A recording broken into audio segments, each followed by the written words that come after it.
Oke, jadi yang pertama itu ada config.php, yang mana config.php ini itu seperti koneksi .php ya. Kenapa kita namai file config? Karena itu kan konfigurasi. Jadi nggak hanya koneksi ke database aja yang ada di sini, tapi konfigurasi lainnya. Yang utamanya ialah konfigurasi untuk ke database-nya.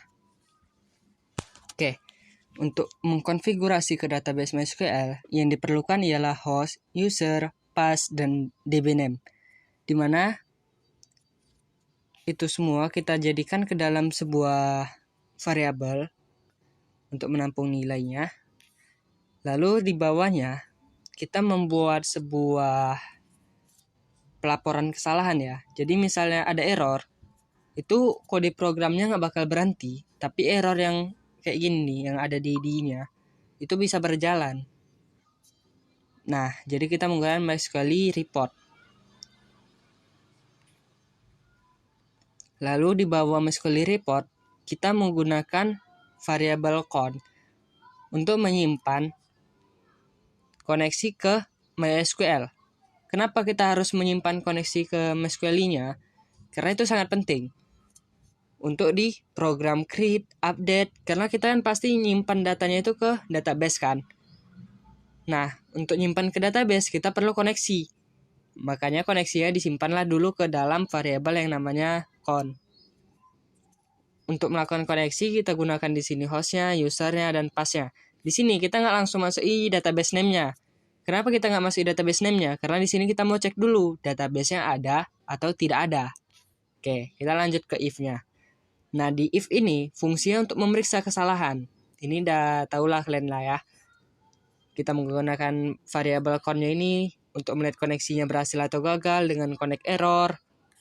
Terus kalau gagal dia tampili pesannya. Oke. Siap itu kita mengatur karakter encodingnya menjadi UTF-8MB4 untuk mendukung karakter spesial dan emoji. Nah, jadi misalnya nih, nama database kita kan ada underscore-nya. Karena dia ada underscore-nya, kita harus gunakan yang namanya karakter encoding UTF-8MB4. Itu biasanya diaturnya itu default di MySQL-nya. Tapi nggak apa-apa, kita buat pengaturannya juga untuk jaga-jaga. Nah, siap itu, kita buat variabel baru yang namanya SQL untuk membuat database-nya. Kita gunakan perintah if not exist ini. Itu untuk mengecek apakah database-nya udah ada atau belum. Nah, di sini kita juga gunakan cara set UTF-8MB4, collect UTF-8MB4 underscore general underscore C. Nah, itu untuk set encoding tadi. Baru siap itu kita eksekusi query-nya sekaligus kita gunakan if untuk ngecek apakah query yang kita buat berhasil dijalankan. Nih, yang create ini berhasil jalan nggak dia? Dan sekaligus dijalankan juga di sini nih. Makanya koneksi dulu kan, kita koneksikan ke database-nya. Baru kita panggil function atau object query, yang mana object query ini berfungsi untuk membuat sesuatu ke database, memanipulation, yang create, update, delete, terus read. Nah, di sini parameternya kita gunakan perintah SQL yang ini. Kalau dia berhasil, harusnya program if ini akan berjalan ke bawah sini. Nah, kalau dia berhasil memasukkan database-nya, dia akan melakukan perintah ini. Tapi kalau dia memilih database-nya gagal, dia akan menjalankan perintah ini. Kenapa kita harus memilih database-nya sebelum membuat database-nya? Gini. Jadi cara bacanya ini ya. Pertama kan kita udah koneksi nih ke database. Siap koneksi, kita cek database-nya ada atau enggak. Kalau nggak ada, kita buat. Kalau udah dibuat, kita mau masuki yang namanya tabel ke dalam database-nya. Untuk masuki tabel, kita harus gunakan database-nya dulu. Jadi di sini kita gunakan perintah koneksi tadi, di mana koneksi tadi ini udah berubah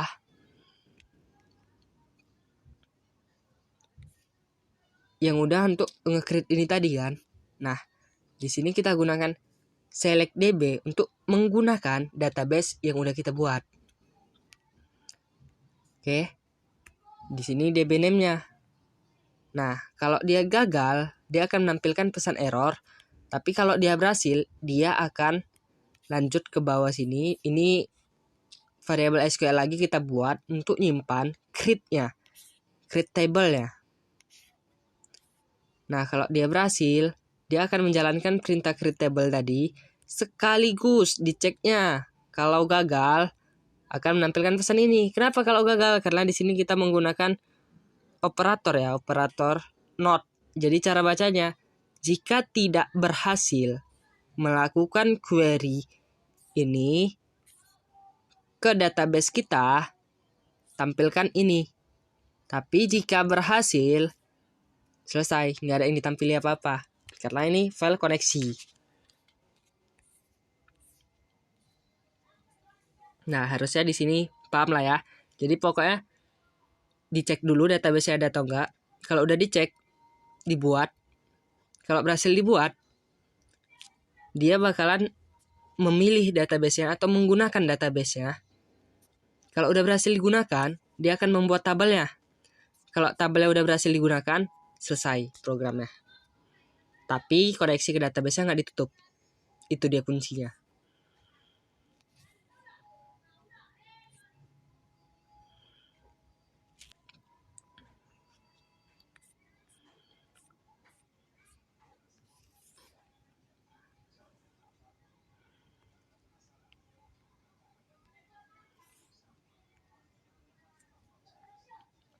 Nah, selanjutnya kita ada program yang namanya footer.php. Footer.php ini apa sih?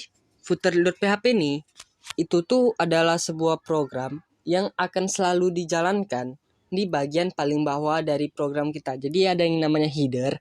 Header itu navbar yang paling atas, mirip navbar itu yang posisinya paling atas, dan biasanya navbar pun dibuat di header.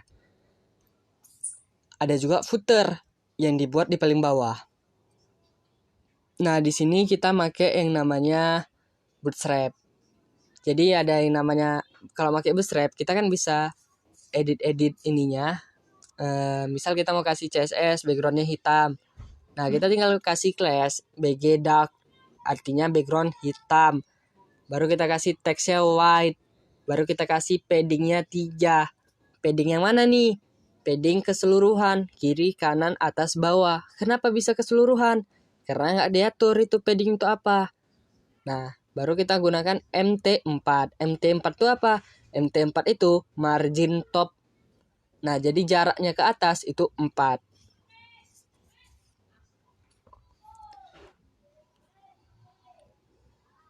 Nah, siap itu kita buat div baru lagi. Yang mana divnya ini kita kasih class container. Terus kita kasih class juga text center. Yang mana jadinya teks yang ada di dalam kontainer ini akan selalu berada di tengah. Nah, disinilah kita pakai ini nih. Nah, begini. echoh.y. Itu apa sih? Nah, itu untuk nampili tahunnya. Jadi misal ya, kita buka dulu footer. Nah, di situ lihat itu ada tampil lambang copyright sama tahun 2025. Itu kenapa nggak ada nih kontainernya apa segala macam, karena kita buka file footernya doang. Jadi nanti pas dibuka di file lain itu nggak bakal dibuka sendiri soalnya. Nah, yang CC tadi itu tampilnya dari mana sih? Itu namanya HTML Unix gitu. Kayak HTML ini menyediakan sebuah cara unik untuk menampilkan kayak logo-logo gitu. Jadi udah ada dari HTML-nya. Cara ngebuatnya itu kita pakai dan baru kita kasih kata copy baru titik koma. Nanti dia muncul tuh yang C copyright gitu. Nah, siap itu kita kan pakai jQuery nantinya. jQuery ini apa sih? jQuery ini adalah sebuah framework JavaScript. Jadi kayak alat bantu supaya program kita lebih mudah dibuat. Nah, Kita pakai yang namanya jQuery. Baru siap itu kita pakai Bootstrap tadi nih, kita masuki JavaScript untuk Bootstrapnya. Baru kita pakai yang namanya data tables. Kenapa saya pakai data tables? Itu tuh data tables nih, dia udah lengkap, udah ada fitur pagination. Kan Bapak nyuruh ada pegging kan? Pegging itu pagination maksudnya ya. Pagination, udah ada search-nya, baru udah ada filternya, udah oke lah gitu. Tinggal kita pakai aja. Udah jadi dia. Baru siap itu. Oh ya, ini nanti presentasi kalian nggak perlu jelasin karena nanti ini bagian aku, jadi aku aja yang jelasin. Siap itu integrasi data tables-nya dengan Bootstrap 5. Nah, jadi supaya data tables kita cantik, ini tadi cantik, kita pakai Bootstrap 5 biar konsisten. Kita kan tadi pakai Bootstrap untuk tampilannya apa segala macam, kan kita editnya pakai Bootstrap. Terus biar dia rapi, yaudah kita gunakan aja Bootstrap sekalian untuk data tablesnya gitu. Nah, terus di sini kita ada gunakan script. Scriptnya ini digunakan untuk mengeksekusi JavaScript dengan data tables tadi. Nah, jadi di sini kita pakai yang namanya $document.readyFunction. Jadi ini menjalankan kode setelah seluruh dokumen siap. Jadi seluruh dokumen udah selesai di render sama browsernya. Sama browsernya udah siap semuanya di render, baru jalankan function ini. Nah, functionnya inisialisasi data table pada elemen dengan ID product tables. Nah, jadi di sini kita gunakan ID product table yang ada di file dashboard.php. Nanti ada table tuh di dashboard.php, di mana table itu punya ID yang namanya products table. Nah, kenapa harus kita pakaiin ID? Karena tabel itulah yang nantinya akan kita gunakan untuk ke data table-nya. Di sini ada yang namanya scroll X true. Disinilah kita untuk mengaktifkan scroll horizontal untuk tabelnya. Kalau kita pakai AP, kita contohkan ya. Dashboard nih kita buka nih. Nah, ini kan berlebih nih. Ini bisa kita scroll gitu.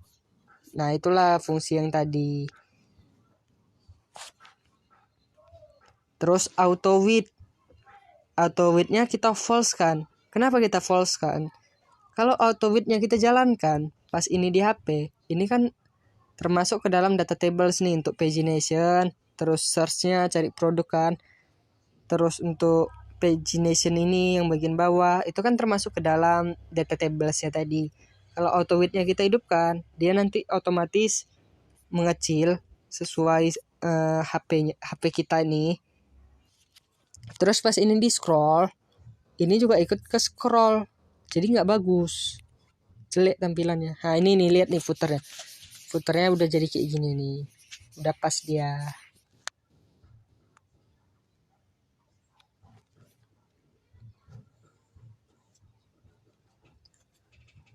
Nah siap itu kita kasih Lenjui ini tahu dari mana sih? Ini memang udah ada ya, kita baca dokumentasi data tablesnya aja kita udah tahu nanti. Nah search di Lenjui ini ada search yang mana gunanya untuk pencarian tadi ya. Nah jadi kita nyari ini kapan sih? Setelah kita enter atau pas kita ketik tombolnya itu, kita ketik di sini itu otomatis langsung dicarikan. Nah saya kan maunya pas kita ketik di sini otomatis nanti dicarikan produknya, nggak nunggu enter lagi. Jadi kita pakai yang namanya search input gini. Nah siap itu search placeholder ya. Placeholder itu ini ya. Placeholder ini teks yang ada di situ tapi nggak ngaruh apa-apa. Nah itu kita kasih. Kalau nggak kita kasih nanti polos putih jelek. Kita kasih cari produk. Baru di sini kita gunakan jQuery. Inilah fungsinya jQuery tadi juga.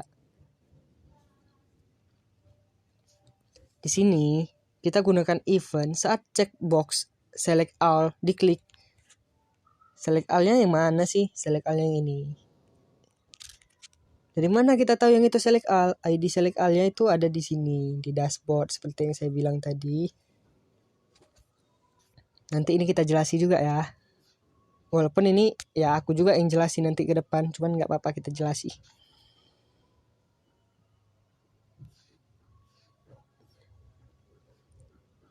Nih ID-nya kan select all, ya kan? Nah, terus yang mau lihat yang produk tabel tadi ini nih ID produk tabel tadi yang kita gunakan di atas. Nah, begitu.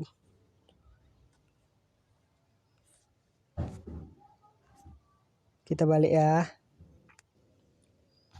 Jadi pas itu diklik, semua checkbox produk akan mengikuti status select all. Jadi pas itu diklik, semuanya terselect. Semua kalau kita mau milih, select itu kan milih kan. Kita pilih nih satu, capek kan. Kita mau pilih semua nih yang kita lihat. Kita klik satu, kita pilih semua langsung. Nah inilah dia caranya.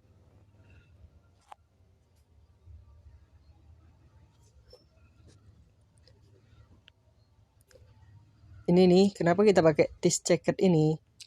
Jadi ini untuk mengubah kondisi mereka jadi terpilih gitu ya. Di yang mana yang terpilih itu yang mereka menggunakan class produk checkbox. Jadi nanti yang di dashboard ini tuh menggunakan class juga. Classnya produk checkbox. Itu kan headernya tadi. Nah di isinya ini nih. Nah di isi produknya itu pakai yang namanya class produk checkbox.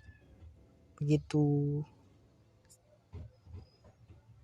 Terus checkbox ini value-nya apa? Value-nya ID. Fungsinya untuk apa? Nanti kita kasih tahu.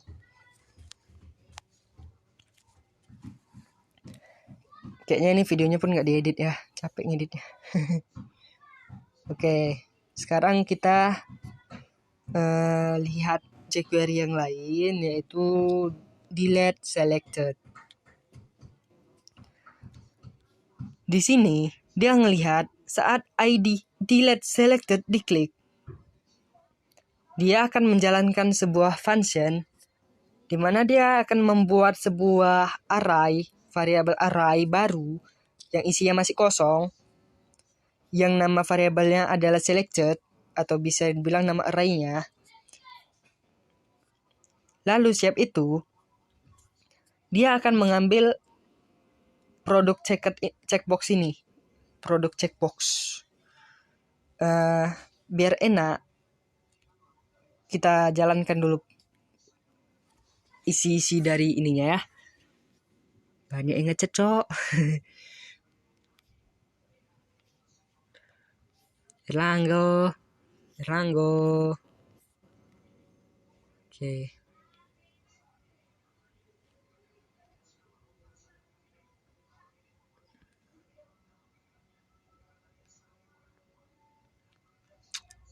Kita buka dulu ya filenya. Sabar ya. Media WA, WhatsApp dokumen, send, potong, touch,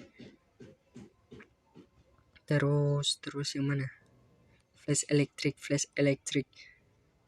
Nah, produk sampel data SQL itu gunanya gini.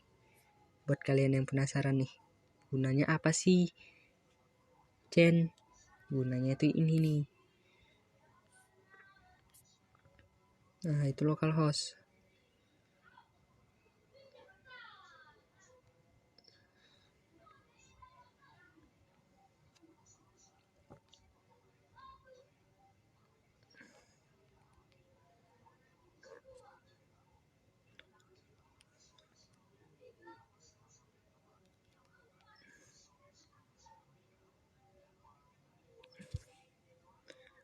kita buka ininya dulu nih. Tapi males sekali buka itu, nanti iklan lagi. Alah, ya udahlah, kita buka aja lah ya.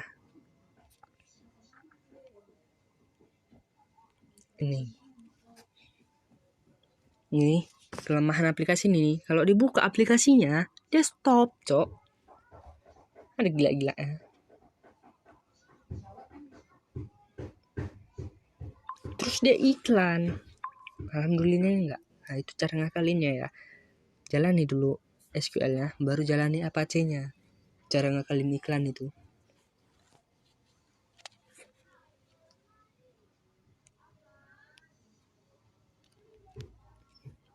Kita masuk. Di sini flash elektrik udah ada kan?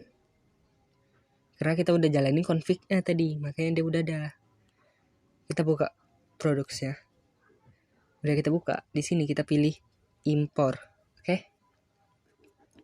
Kita pilih file-nya. Pilih file. Di sini kita pilih tempat kita nyimpan SQL tadi. Di tab 2 kan? Baru di flash elektrik.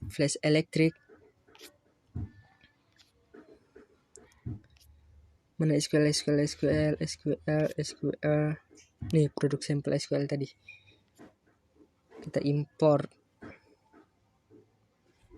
Berhasil, udah ada 50 item. Kita lihat ya, kalau nggak percaya ya. Kita lihat.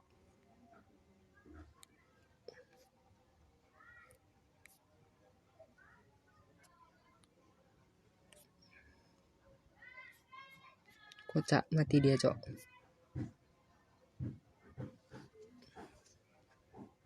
Iklan juga rupanya. Ada iklan, mati pula.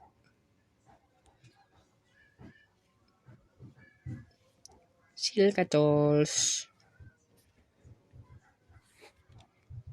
Malesnya iklan. Kita start dulu ininya. Kita start lagi ininya. Setiap start ininya beda-beda nih. Jadi kayak gitulah. Kita buka flash elektrik, terus dashboard. Lihat, udah ada 50. Nih ada 50 data. Ini namanya pagination ya. Pagination tuh kita bisa style yang tampilnya berapa data dulu. Ini kan kita style 10. Kalau kita style 25, tampilnya 25 data. Terus kemana data yang 25 lagi? Kan 50 datanya. Di next-nya. Tuh 50 lagi datanya kan. Begitu toh. Kita tampilin 10 aja. Nggak usah banyak-banyak. Ini kalau kita mau nampilin yang dari bawah. Dari 50 ke 1. Ini dari 1 ke 50. Bisa kita ubah-ubah gitu loh. Ini enaknya. Terus tipenya bisa kita ganti nih. HP, laptop berurut gitu. Kita bisa ngurutin dari situ. Bisa ngurutin dari nomor. Keren kan data tables nih. Oke, lanjut ke yang kita bahas. Tadi kita bahasnya tentang select kan. Nih, ini select all nih. Ini fungsi select all nih. Pas kita pilih ini satu nih, yang select bawahnya ngikut nih, kepilih semua. Tuh. Terus hapus yang terpilih. Hapus yang terpilih itu maksudnya gini. Kita milih ini 2. Kita tekan ini nanti 2 data ini terhapus gitu. Tuh. Nanti dia 2 data ini terhapus. Jadi kita nggak perlu menekan satu-satu nih hapus ini gitu. Kita bisa pilih 10 data langsung kita hapus gitu. Jadi lebih enak. Nah, itulah fungsinya.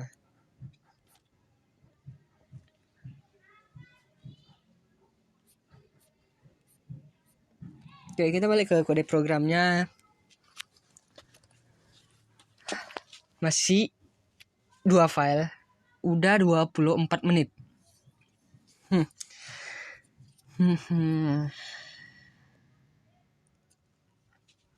Habis lah mau lama-lama. Oke. Nah, di sini kan kita masukin nih produk checkbox yang dipilih nih. Produk checkbox. Kita ambil produk checkbox. Terus yang checked, yang kondisinya terpilih. Baru kita jalani function ini. Di mana functionnya berfungsi untuk kita masukin produk checkbox ini value-nya. produk checkbox yang terpilih, value-nya tadi kan ID. Nah, di situ dia kuncinya. ID-nya itu masuk nanti ke dalam variable selected. Yang ini. Jadi array kosong ini tadi sekarang udah nggak kosong, udah berisi. Nah, di sini kita validasi.